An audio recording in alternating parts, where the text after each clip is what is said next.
আইন শৃঙ্খলা বাহিনী আপনারা কি করেন? ইনস্ট্যান্ট কোর্ট বসে ফাঁসি দিয়ে দিবেন এদেরকে। আল্লাহর কসম করে বলছি, যদি কোনোদিন এরকম ক্ষমতা আমাদের কাছে আসতো, দিন দিন বিচার করে দেখিয়ে দিতাম ইনশাআল্লাহ। ফাইজলামি শুরু করো সারা দেশব্যাপী ফাইজলামি শুরু করে দিয়েছে একেবারে নির্মম ভাবে, অহেতুক ভাবে। এই যে অসহায় মানুষগুলোকে, ছাত্র পড়তে গিয়েছে, বাবা মার স্বপ্ন লালন করা ছাত্র, ছেলেটা ইঞ্জিনিয়ার হবে, ছেলেটা মেডিকেল সায়েন্সে পড়ে বড় একজন ডক্টর হবে, পিটায় মেরে ফেলে দিল তাকে। এত বড় সাহস! আর আমরা কিছু বলতে পারলাম না, কিছু করলাম না। কি একটা অবস্থা চলছে! এগুলো যখন চলতে থাকবে একটা কওমের মধ্যে, আপনার মনে হয় যে আল্লাহ পক্ষ থেকে রহমত নেমে আসবে? লা ইলাহা ইল্লাল্লাহ বলা একজন মানুষ যদি বেঁচে থাকে, ওই একজন মানুষের সম্মানে আল্লাহ পাক কিয়ামত দিবেন ইনশাআল্লাহ। সে একজন মানুষকে এভাবে নির্মমভাবে পিটিয়ে মেরে ফেলো তোমরা। এখন মানুষকে পেটানো শুরু করেছো। নবী সাল্লাল্লাহু আলাইহি ওয়াসাল্লাম শেষ জামানার হাদিস সম্পর্কে বলেছিলেন, নবীজি বলেছিলেন, শেষ জামানায় দুই শ্রেণীর মানুষ আসবে, আমি এদেরকে দেখি নাই। নবীজি দেখেন নাই মানে 1400 বছর আগে ওরা ছিল না। এক শ্রেণী হচ্ছে হাতের মধ্যে মানুষকে মারার কিছু অস্ত্র নিয়ে ঘুরে বেড়াবে। এরা মানুষকে নির্মমভাবে মানুষকে পিটাবে। এই শ্রেণীকে আমি দেখিনি, এরা আসবে পরে। হাতে লাঠিওয়ালা সেই গ্রুপ কোনটা জানেন? ওই যে ঘরের মধ্যে ঢুকায় যে ছেলেগুলোকে মেরে রাত্রেবেলা মেরে ফেলায়, সেটা গ্রুপে। বিভিন্ন হলে দেখেন না, হকি স্টিক নিয়ে 8জন 10জন মিলে এক একটা করে ছেলেকে ডেকে নিয়ে পিটায় মেরে ফেলায়। এইরা সেই ছেলে। এদেরকে যেন জন্ম দিয়েছে ওই বাপের জন্য ধিক্কার। এদেরকে যারা জন্ম দিয়েছে এই বাপের জন্য ধিক্কার। আর এখন এরকম লেডিস গ্রুপও বের হয়েছে, আর মেয়েদেরকেও হলে ডেকে পিটানো শুরু করেছে। তোমরা কি মনে করো যে 5জন 6জন 10জন মিলে একজনকে সারা রাত টর্চার করে মেরে ফেলানোর মধ্যে সুপুরুষ? তুমি সুপুরুষ, তুমি অনেক বড় বীর। সাহস থাকে তুমি একজন মারামারি করে দেখাও না দেখি। তোমার এত বড় সাহস, তাহলে একজন মারামারি করে দেখাও না। আসো রিংয়ের মধ্যে আসো, তারপর দেখি তোমার কত শক্তি, আমাদের কত শক্তি। একজন 1-on-1 ব্যাটেলে আসো, খালি হাতে 1-on-1 ব্যাটেলে আসো। 8জন 10জন মিলে একটা বুয়েটের ছেলে, একটা মেডিকেলের ছেলে, একটা অমুকের ছেলে, তমুকের ছেলে, বাবা মায়ের স্বপ্ন লালন করা ছেলেগুলাকে ঘরের মধ্যে ঢুকাবা, সারা রাত পিটায় মেরে ফেলবা। এটাকে তোমরা সাফল্য মনে করো, বীরত্ব মনে করো? এই ছেলেগুলোকে জন্ম দিয়েছে যে পিতা মাতায়, এদের জন্য ধিক্কার আমার পক্ষ থেকে। আপনারা এইসব সন্তান জন্ম দিতে গেলেন কেন? খিদির আলাইহিস সালাম বেঁচে থাকলে ছোটবেলায় মেরে ফেলতো এদেরকে। ওই যে খিদির আলাইহিস সালাম ছোটবেলায় একটা বাচ্চাকে মেরে ফেলছিলেন না? মুসা আলাইহিস সালাম বলেছিলেন যে একটা বাচ্চাকে কেন মেরে ফেললেন?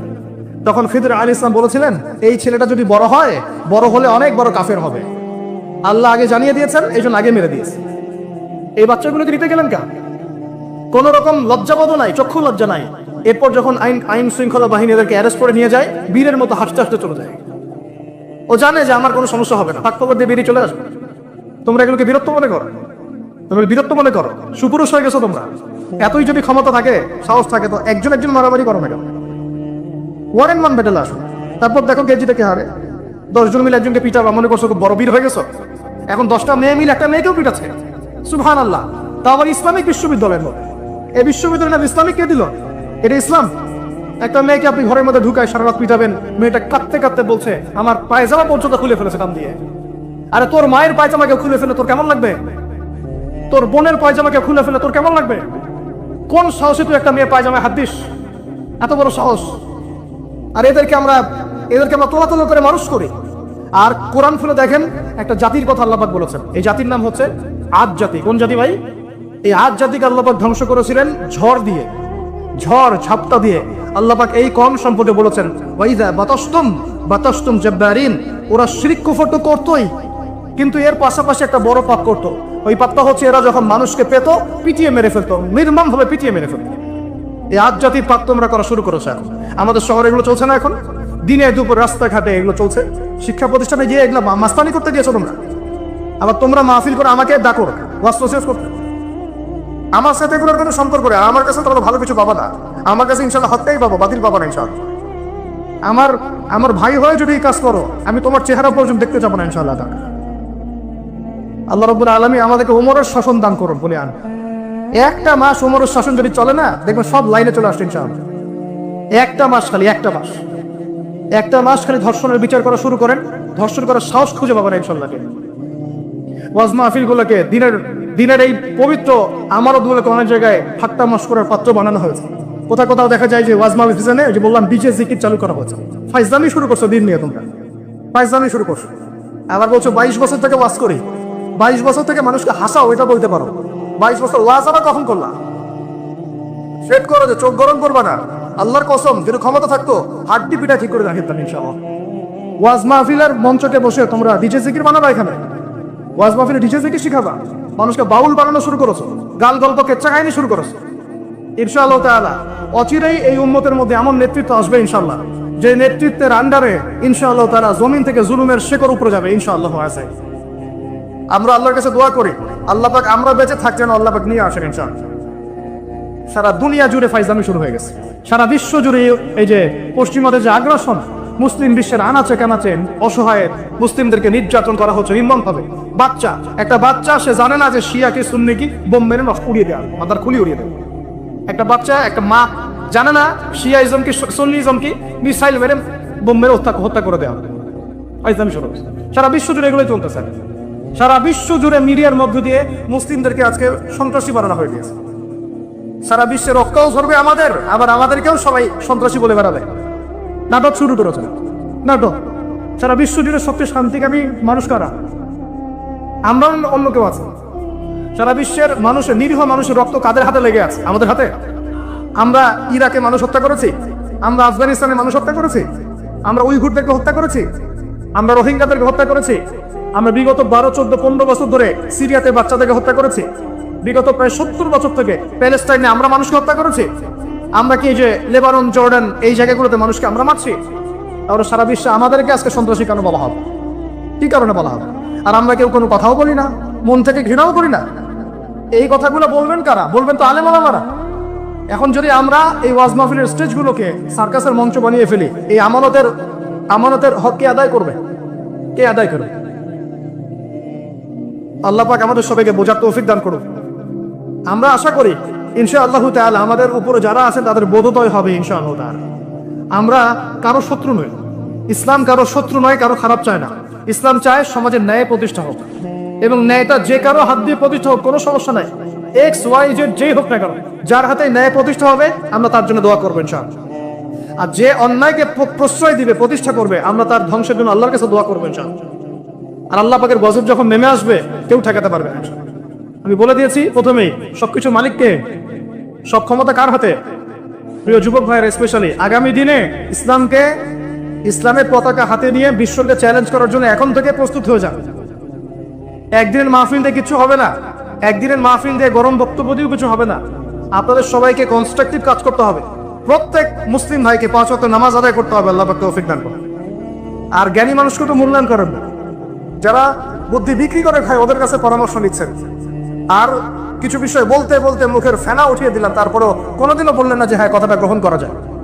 কি আশ্চর্য!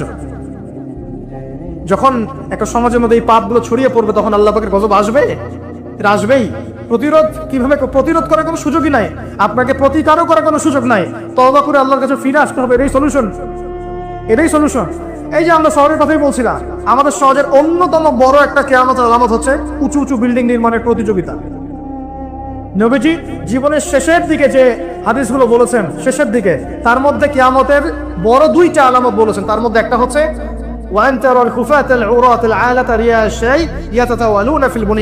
যখন দেখবে সমাজের সবচেয়ে নিম্ন শ্রেণীর মানুষেরা, রাখাল টাইপের মানুষ, গায়ে জামা নাই, পায়ে স্যান্ডেল নাই, উঁচু উঁচু বিল্ডিং নির্মাণের প্রতিযোগিতা করছে। ধনীরা বিল্ডিং নির্মাণ করবে এমনটা নবীজি বলেন নাই। নবীজি বলছেন গরিব, ফকির, মিসকিন, গায়ে কাপড় নাই, স্যান্ডেল নাই, এরা বিল্ডিং নির্মাণ করবে না, প্রতিযোগিতা করবে একে অপরের সাথে। এখনকার আরব বিশ্বটার জাজল্যমান দৃষ্টান্ত। অনেক সালফে সালিন বলেছেন যে এই হাদিস থেকে আরবদেরকে ইশারা করা হয়েছে। এটা আমাদের ঢাকার মধ্যে চলে আসছে। আজকালকে যার এক জায়গা টাকা পয়সা ছিল না, আজকে 10 তলা 20 তলা ফ্ল্যাটের মালিক। কিভাবে সম্ভব? সুদের মধ্য দিয়ে সম্ভব, দুর্নীতির মধ্য দিয়ে সম্ভব, কালো টাকার মধ্য দিয়ে সম্ভব, অন্যের সম্পদ অন্যায়ভাবে হস্তক্ষেপ করার মধ্য দিয়ে সম্ভব। আর মাশাআল্লাহ, যার একটা 5-10 তলা বাড়ি আছে আমাদের শহরে, অন্য মানুষকে মানুষই মনে করে, ভাড়া দিয়ে কে মনে করে যে তেলাপোকা, ককরোচ, ও ছিছি করে তার আছে। কত যে শক্ত! কোনো সময় এমনও হয়েছে, মানে বাড়ি ভাড়া চাইতে গিয়ে যে বেইজ্জত হতে হয়েছে, মনে হলো যে বাড়ি ভাড়া চাইতে গিয়ে মানে নিজের সম্মান নিজে নষ্ট করে ফেললাম। সুবহানাল্লাহ। কারণ যখন নিম্ন শ্রেণীর মানুষের কাছে অর্থ আসে তখন কিন্তু এদের মধ্যে কালচার আসে না। সম্পদ আসে ঠিকই, কিন্তু কালচার, সভ্যতা আসে না। তারা অসভ্যই থেকে যায়। কাকে সম্মান দিতে হবে কাকে দিতে হবে না সেটাও জানে না। কথা বুঝতে পারছেন? এটা আমাদের সমাজ এখন চলছে, হাইলি কনস্ট্রাক্টেড বিল্ডিংস এর প্রতিযোগিতা। আর আমরা বলবো কেন, এই যে এখনকার সেকুলার রিপোর্ট গুলোই বলছে বেশিরভাগ বিল্ডিং এরই দেখা যায় যে কোনো রকমের ভিত্তি নাই। এই 5-6 মাত্রা ভূমিকম্প হলেই সব দরদর করে পড়ে যাবে। আরো এই যে অহংকার, আমি একটা ফ্ল্যাটের মালিক, ঢাকা শহরে মনে হচ্ছে যেন পরিচয়ের মানদণ্ড হচ্ছে এটাই। জিজ্ঞাসা যদি করেন যে ভাই আপনার নাম কি করেন, বলবো ওই যে ফ্ল্যাটটা দেখছেন 10 তলা ওইটা আমার। ভাবখানে এমন হচ্ছে এটাই তার পরিচয়ের মানদণ্ড। সে কি করে, তার শিক্ষাগত যোগ্যতা কি, কোন প্রফেশন, এগুলো বড় কথা নাই। ওই যে ফ্ল্যাটটা দেখছেন 6 তলা ওইটা আমার। অনেকে এসে পরিচয় দেয়, আমি অমুক পার্টির অমুক, আমি অমুক পার্টির অমুক, আমি অমুকের সাধারণ সম্পাদক, আমি অমুকের সভাপতি। এগুলো পরিচয়, এগুলোই মানুষের পরিচয়। আমি অমুক দল করি, তমুক দল করি। পরিচয় কি তোমার? তুমি কি এই পরিচয় দিয়ে কাল কিয়ামতের মাঠে আল্লাহর সামনে দাঁড়াবা? তো পরিচয়টা কি? পরিচয় হচ্ছে তোমার শিক্ষাগত যোগ্যতা কি, তুমি সমাজকে কতটুকু সার্ভ করতেছো, তোমার ইলমি যোগ্যতা কি, তুমি 5 ওয়াক্ত নামাজ পড়ো কিনা, তুমি ইসলামপন্থী কিনা, তোমার সুন্নত আছে কিনা, তুমি দিনের জন্য কি করো, এগুলো তোমার পরিচয়। আল্লাহ রাব্বুল আলামিন আমাদের কথাগুলো বোঝার তৌফিক দান করুন।